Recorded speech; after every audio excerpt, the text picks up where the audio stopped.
हमारे पूर्वज आपने देखे होंगे, हमने तो खूब याद है, झोंपड़ियों में टाइम पास कर गए कई कई पीढ़ी। उनका तो इतना काम है, एक चारपाई डालनी आपने, चाहे 10 कमरों का मकान है आपका, एक कमरे में एक कोने में 3.5 बाई 7 फुट की जगह चाहिए आपने। घुटने तो घुड़िया तो मोकली है। कबीर साहब तक कहते हैं घर तो 3.5 हाथ और गढ़ा तो 4.25 है। कहे कबीर अधिका कहे उसको नहीं विचार। ये मनुष्य की जो शरीर है 3.5 हाथ का होता है। परमात्मा कहते हैं आपने घर 3.5 हाथ की आवश्यकता है, घना बनाओ तो 4.25। अरे से फालतू बनावा है तो मूर्खता है तेरी। फिर भी परमात्मा का कहने का तात्पर्य है कि आवश्यकता से अधिक कोई भी वस्तु आप संग्रह करते हो आपकी भक्ति का बाधक बनेगा, क्योंकि समय वेस्ट व्यर्थ जाएगा। कोठी बना ली, 1-2 लाख अपने पास से लगा लिए, 3 लाख कर्जा कर लिया। अब जब तो कर्जा ले लिया, ऋण ले लिया, पता नहीं चला 1 महीने के बाद मांगने वाला आने लग जाएंगे। चैन गई, रात न नींद आवा नहीं, और भक्ति का भी नाश। वह को ठीक है काम आई आपके। तो इस प्रकार हमने भक्ति मार्ग में जो बाधाएं हैं उनको त्यागना पड़ेगा। अब क्या बताते हैं, परमात्मा ने हमें कितनी सद्बुद्धि दे रखी है, और ये भक्ति ना करने से इन कोठी बंगले बनाने में और धन बढ़ाने में अपना जीवन व्यर्थ कर जाएंगे, तो फिर क्या होगा। नर से ती तू पशुआ कीजिए, नर से फिर तू पशु बनेगा।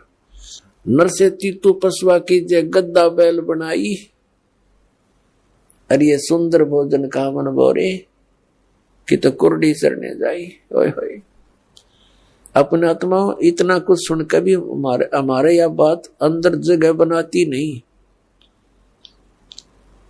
क्योंकि हमें ये सब सुविधाएं उपलब्ध है और हर समय है, और ये तो आपके अंतिम सांस तक आपको रहेंगी जब तक मनुष्य जीवन में हो। क्योंकि माता पिता बच्चों को जब तक वो कॉलेज स्कूल नहीं छोड़ता वो सुविधा देता ही रहता है, और जो बच्चा उसका सदुपयोग ना करके आता है तो फिर वो बहुत दुख उठाता है। तो इस प्रकार इस सत साधना करने से, भक्ति करने से मोक्ष होना था। जहां जाने के बाद फिर लौटकर कभी संसार में नहीं आते, वहां हमें बहुत सुख होना था। जैसे बच्चा विद्यालय में पढ़ता है, कॉलेज में पढ़ता है, महाविद्यालय में, उसको वहां कुछ नहीं मिलना, वहां से उसको विद्या प्राप्त हुई, उस विद्या के आधार से उसको अन्य फील्ड में वहां जाकर के वो सुविधाएं मिलनी है। ठीक इसी प्रकार हमें इस पृथ्वी पर जो हम चाह रहे हैं, हमें यहां नहीं लेनी चाहिए इसकी सुविधाएं। ये तो कॉलेज में मौज मार रहे हैं हम, ये सोच लो पृथ्वी की कोई भी वस्तु हम डिमांड कर रहे हैं या इसी में लगे रहे हैं, भक्ति की नहीं, तो हम कॉलेज में मौज मार रहे हैं, वो बहुत हानिकारक होगी। इसका लाभ हमें सतलोक में मिलेगा। सतलोक के बारे में आज तक जो जानकारी हमें प्राप्त हुई है, हमें मीन आप जी को इस दास के वचनों से पहले, तो वो कैसी जानकारी प्राप्त हुई है। सतलोक का एक विशेष कॉन्ट्रैक्ट ले रखा है किसने, राधा स्वामी पंथ वालों ने, और धन दंड सतगुरु सच्चा सौदा सिरसा और जगमाल वाली वालों ने। और इनको सतलोक का कख भी पता नहीं, न भक्ति मार्ग ठीक इनका, न सतलोक की सतपुरुष की जानकारी। तो बताइए कहाँ ले जाएंगे प्राणी को। और फिर ये कबीर पंथी जितने हैं, ये भी सतपुरुष और सतलोक के गुण गाते हैं और सतनाम की महिमा मुख्य वर्णन करते हैं। इस दास ने इन सभी पंथों के ग्रंथों को बहुत गहराई से जाना, समझा, पढ़ा और फिर परमात्मा से प्राप्त उस यथार्थ ज्ञान से तुलना की। इन कबीर पंथियों के पास भक्ति मार्ग की ABCD भी नहीं है, और न इन राधा स्वामी, जय गुरुदेव और ये सच्चा सौदा सिरसा वाले और जगमाल वाली इनके पास, और न इन अन्य संतों के पास तो होना कहा, न इन आचार्य और शंकराचार्यों के पास भक्ति मार्ग। ये तो सतलोक जानते ही नहीं, इनका तो सब्जेक्ट नहीं। ये तो श्री राम, श्री कृष्ण, श्री विष्णु और श्री शंकर भगवान की पूजा तक सीमित किए हुए हैं, आचार्य और शंकराचार्य।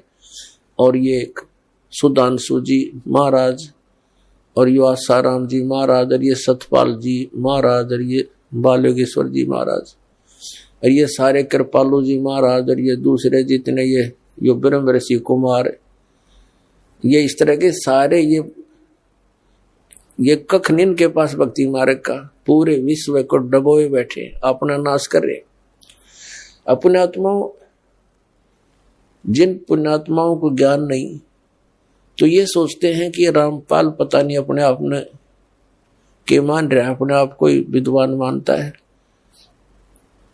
इसमें विद्वान और अविद्वान की बात तो है ही नहीं। हमारे सदग्रंथ परमात्मा ने दे रखे हैं, उन सदग्रंथों की जिनको जानकारी है तो वो भक्त है, वो संत है, और उसकी जानकारी नहीं है वो ना भक्त है। भक्त तो हो ही नहीं सकता क्योंकि उसको थ्योरी का पता नहीं, प्रैक्टिकल करेगा क्या। तो पुण्यात्मा पूरे विश्व में इस दास के अतिरिक्त ना यू ज्ञान है, ना ये समाधान है।